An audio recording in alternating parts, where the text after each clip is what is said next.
So this video is going to be shorter than the King of the Hill Viaduct video. I'm not going to do a full-length match commentary. This actual video is meant to be make a point, actually, not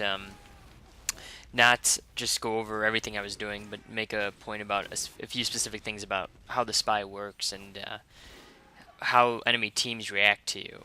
Um, I think that being more informative on the strategy aspect of it is much more interesting when I make these videos than just going over a full length match, because obviously things change during the match and you're not going to have as good of quality. So I decided to cut down this video and just show you the very end of the match when we're just in this match. I wanted to make it clear that we were tied 0-0 until the very end. There was uh, 4 minutes left on the clock when we did eventually cap in this video, and the stress that puts on the enemy team is actually very interesting, and you'll see that in the video. But anyway, I hope you guys enjoy, and let me know what you think in the comments. So, this video is starting at kind of a random place. We're towards the end where we're pressuring last, but we can't push in. And I guess I could start there. The reason we can't push in is because it's very difficult to get your entire team in position before dying to a sniper, to spam from a demo, uh, or to assault the sentry gun, the level 3 sentry gun they sometimes have. I don't think they actually had a level 3 for some reason. Maybe they just didn't feel safe enough switching to it. However, at this point, we are just, I'm just trying to hold down the flank. They're pushing in, I guess. And this scout 1v1, again, my aim's pretty on right now. I luckily win it. Usually I would not win that, but I did win that one. And I'm looking at the frags in the upper right. I see I might be able to get in for free. They may not see me. I'm trying to take advantage because it's a big map. They may not see you, and luckily they did not see me at this point. So anyway, here I'm I guess I'm aiming just to kind of jump in, get a good pick. I luckily get the demo. I will admit that I was a little lucky that he spawned right at that point. Or it didn't spawn, but he was walking in that direction. Now with 5 health, I can't do much at this point. And my only goal is to get a stab. I'm not going to go for any shots unless I see a really lit target, but you can see. And my team's pushing in. I say I'm behind him, do what you can. And they go in from here, from the right hand side here, and already, we lost our heavy, and the push is not looking good. So luckily, I save my medic there. He probably would have gotten out anyway, but I'm able to take out the pyro on the return because of the overheals from not being healed for so long, and I get the soldier as well. So it's looking like I'm getting a lot of frags for my team. It's really hard to tell whether you have enough to push in sometimes. Getting the sniper is a big pick, and he's back right, and demo's on point. Unfortunately, we don't have any damage on him at this point, and the medic just heals him. So it looked like we had a lot of good entry frags, but if we don't have everyone together, this point becomes really hard to push. But anyway, that's just combat stuff. I don't really care about it too much. What this video is about is kind of just like as a team, the individuals who can really help or hinder your progress. And for instance, Game Master here, he's playing exceptional on this last point. People don't seem to realize that on this last point, you're trying to prevent the enemy team from wanting to push out.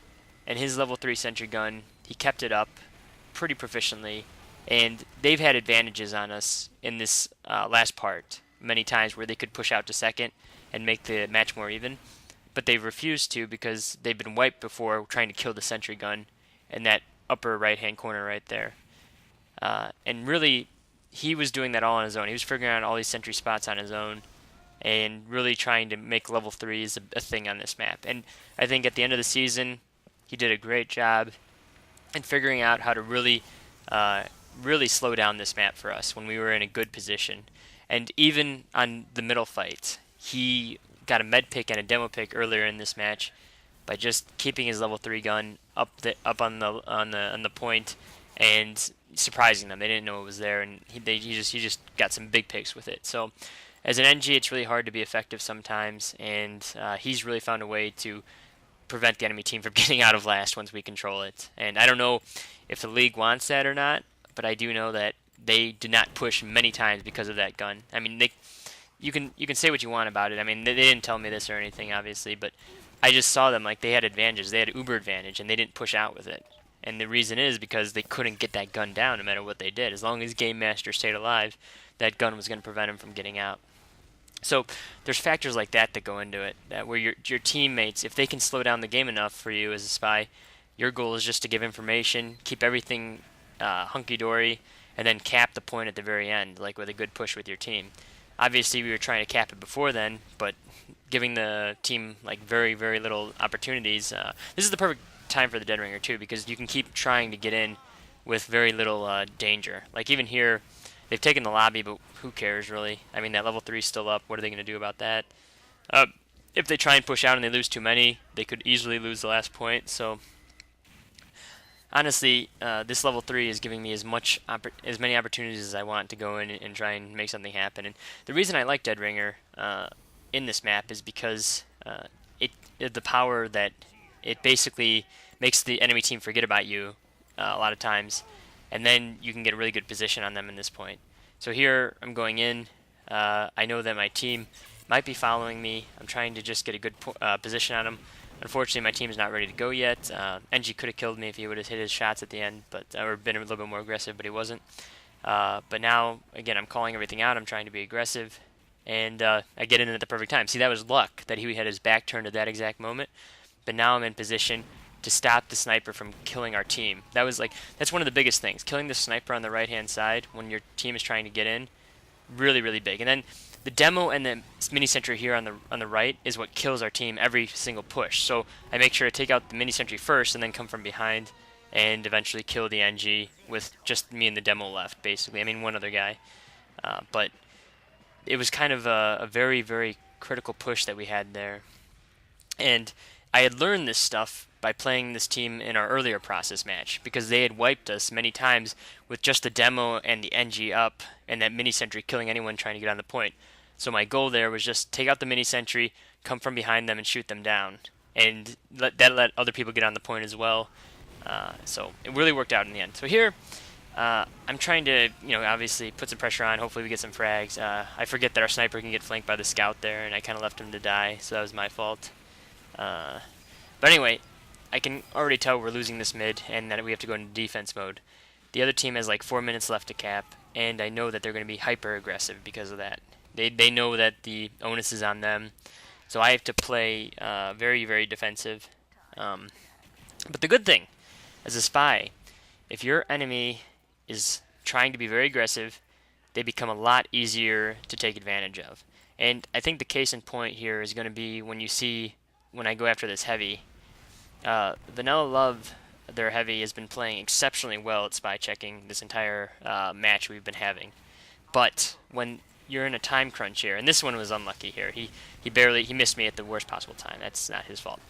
But when you have a time crunch and you're not paying attention and you're making very aggressive plays, you're wide open for being stabbed, and especially with the Dead Ringer, because if you're not going to send someone back like the scout to protect your flank from a Dead Ringer, they can do whatever the hell they want to your team, and especially if you're going to be spread out, which is what this team was trying. They were trying to attack from all angles, which is something you might have to do on this point. You have to, take out the sentry gun, take out the people on the left-hand side. I mean, I can understand. They were trying to spread it out so we couldn't spam one area and get some good picks. But at the same time, they were not able to actively. Okay, so here I saw the spy earlier, by the way, on that, and I said he's going to go for your sentry gun, because that's the only way to take out the sentry gun is with the spy sapping it from long distance. Otherwise, your push is going to be really, really difficult. So I luckily bump into him there. I'm not saying anything else, but our pyro was right there because I was telling him that the spy I saw in lobby was going to go straight for that sentry gun. So we got it, and here again, this is where they just basically they know I'm behind them. They have their stickies up, but I'm content to just wait because no one's dying right now on my team. I know I have time to wait.